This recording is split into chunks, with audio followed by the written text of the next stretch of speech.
سوال یہ ہے کہ مطلب اسلامک سائیکالوجی ان کو پہلے مطلب ہم ریچ کریں، یہ آپ کی بات تھی؟ بتائیں شیعہ ایتھیزم سے سیف ہیں یا سنی؟ پہلا سوال تو یہ ہے، تو پتہ چلے گا دونوں ہی سیف نہیں ہیں. سمجھ رہے نا؟ دیوبندی ہونے سے میں دہریت کے خلاف لڑائی کروں گا یا بریلوی ہونے سے؟ تو آنسر آئے گا نہیں، اس کا کوئی تعلق نہیں. اللہ تعالیٰ پہ ایمان جو ہے نا، اس کا کوئی تعلق نہیں ہے کہ میں دیوبندیوں کا کوئی ڈیفینیشن آف اللہ تعالیٰ تو کوئی اور نہیں ہے نا، نہ ہی بریلویوں کی ہے. ان دونوں کا تو مسئلہ نبی علیہ السلام کے کانسیپٹ کے اوپر ہے. شیعوں کا جو مسئلہ ہے وہ آ رہتا ہے کہ توحید کے اندر مکسچر ڈال رہے ہیں اہل تشیع. ہاں ٹھیک ہے. سو what I'm saying is دونوں معاملات کو اکٹھا نہیں دیکھیں گے آپ، الگ الگ ہی دیکھیں گے. اور جیسے آپ اکٹھا کریں گے کانسیپٹ ویسے بھی کلیئر ہو جائے گا کہ میں شیخ احمد دیدات سے، ٹھیک ہے، یا ذاکر نائک سے کیا اللہ تعالیٰ کے کانسیپٹ کی تعلیم لے رہا ہوں؟ تو پتہ چلے گا نو، بالکل بھی نہیں، کیونکہ ان کی بحث مباحثے ہیں وہ دونوں ان بلیورز کی بحث ہے جو دونوں یہ سپوز کر کے بیٹھ گئے کہ اللہ کو تو ہم مانتے ہی ہیں. ٹھیک ہے. تو احمد دیدات کو میں جان کے بتا رہا ہوں تاکہ کوئی فرقے کی خوشبو نہ آئے میری بات سے. تو احمد دیدات سے میں ایتھیسٹک فلسفی کے خلاف آرگیومنٹ نہیں لوں گا، کیونکہ وہ کرسچن سے جب بحث کرتے ہیں تو کرسچن بھی اللہ کو مانتے ہیں اور مسلمان بھی اللہ کو مانتے ہیں. تو یہ بات تو طے ہو چکی ہوتی ہے کہ ہاں اندر کی بات ہو رہی ہے، اب باہر سے ہمیں کوئی کسی قسم کا ایک دوسرے سے اعتراض نہیں. تو یہودیوں کے ساتھ بھی معاملہ ہے اور مسلمانوں کے ساتھ بھی. کیا مسلمان بچے یہودی ہو رہے ہیں؟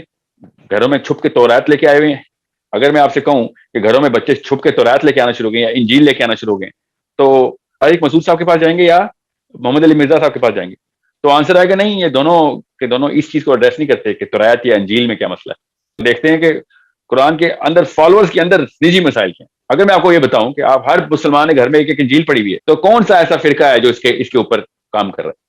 تو آنسر اس کوئی ایسا فرقہ نہیں ہے جو اس کے اوپر کام. اصلی دشمن تو کوئی اور ہے. آپ انجیل کو ذرا میں نے مثال کے طور پہ کہا تھا نا، تو دہریت کی کتاب تو ہاں گھر میں کھڑی ہے، اس کتاب کا نام یوٹیوب ہے، اس کتاب کا نام گوگل ہے، اس کتاب کا نام ہالی ووڈ ہے، اس کتاب کا نام سبلیمنل میسجنگ ہے جو کہ ہر فلم کے اندر کیا جا رہا ہے. LGBT کا کانسیپٹ ہالی ووڈ کی ہر فلم میں لانا لا میں آ گیا ہے. Introduce gays and lesbians inside your scripts now. T V channel کے اوپر گیز اینڈ لیسبینز کو لیجسلیشن میں ڈال دیا انہوں نے. گھر میں کوئی بھی نیٹ فلکس دیکھے گا اس کو کوئی نہ کوئی پروگرام، ہر پروگرام میں کوئی نہ کوئی گے یا لیسبین ملے گی. طارق مسعود صاحب ہیں جو کہ اس چیز کے خلاف لڑائی میں بچوں کی مدد کریں گے، یا محمد علی مرزا صاحب ہیں. اللہ تعالیٰ ان دونوں کے درجات بلند کرے. ان کی محنتوں سے مجھے کوئی انکار نہیں، یاد رکھیے گا. اللہ ان کی عمریں دراز کرے. یہ اللہ رسول کے نام لینے والے لوگ ہیں، مگر یہ اس جنگ کے اندر ہمیں ہیلپ نہیں. ان کا کام کوئی اور ہے، ہر محکمہ الگ الگ ہوتا ہے. بس یاد رکھیے گا یہ وہ محکمہ نہیں ہے کہ جو کہ وہ مطلب دس از دی انفینٹری کور. ہمیں مسئلہ آرمرڈ کور کے تھرو ہے، وہاں پہ ٹینک آ رہے ہیں وہاں سے، تو گولیاں چلانے سے کوئی ٹینک نہیں مرے گا. ہمیں بھی ٹینک چاہیے. تو وہ ٹینک تیار کرنے کے لیے you need to prepare the children کہ اس وقت ایکسٹرنل مسائل ہیں. میں آپ کو اس کی مثال سیدنا حسین رضی اللہ عنہ سے بتا دیتا ہوں. سیدنا حسین اور یزید کا مسئلہ چل رہا ہے سمجھنے، اور سیدنا حسین اور یزید کا مسئلہ اتنے میں رومن لڑائی ہو جاتی ہے، رومن فوج آ جاتی ہے باہر. ٹھیک ہے، کربلا کے ٹائم پہ رومن فوج حملہ کر دیتی ہے. تو آپ کیا سوچ رہے ہیں کہ سیدنا حسین شمر کو مرتا ہوا دیکھ رہے تھے؟ کیا خیال ہے مارو اس شمر کو؟ No, he would have saved Shimr from the Romans.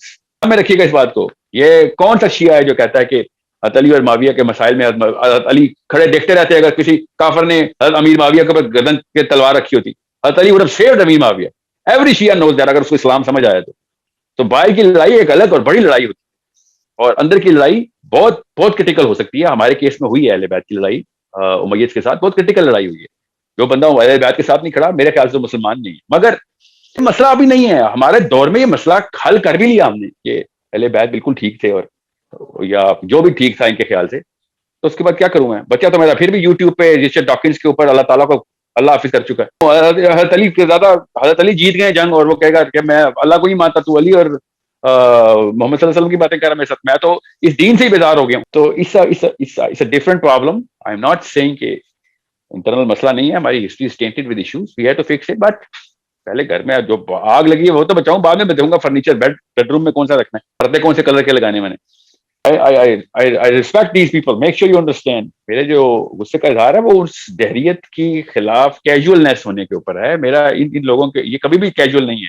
نہ مرزا صاحب ہے، نہ طارق مسعود صاحب، یا وہ 3-4 اور جو اس وقت سپر وائرل چل رہے ہیں، جو ہر وقت میری یوٹیوب پہ پاپ ہو جاتا ہے. وہ ایک اور ہی مسئلہ نیا چلا ہوا اس وقت. بہرحال so the question is you need to pick your battles. This is a battle for the sake of your children. قبر کا مسئلہ ہے، آخرت کا مسئلہ ہے. سب سے پہلے من ربک کا آنسر دونوں طارق مسعود صاحب بھی اسی رب کو رب مانتے ہیں اور محمد علی مرزا بھی اسی رب کو رب مانتے ہیں. تو اٹس اوکے. من ربو کا کے آنسر کے اوپر کوئی اور بندہ جو لڑائی کروا رہا ہے ہم سے, جو کنفیوز کر رہا ہے, پہلے اس کو ڈیل کر لوں. قبر کا جو پہلا سوال ہے نا, وہ اصلی مسئلے میں پڑ گیا ہمارا.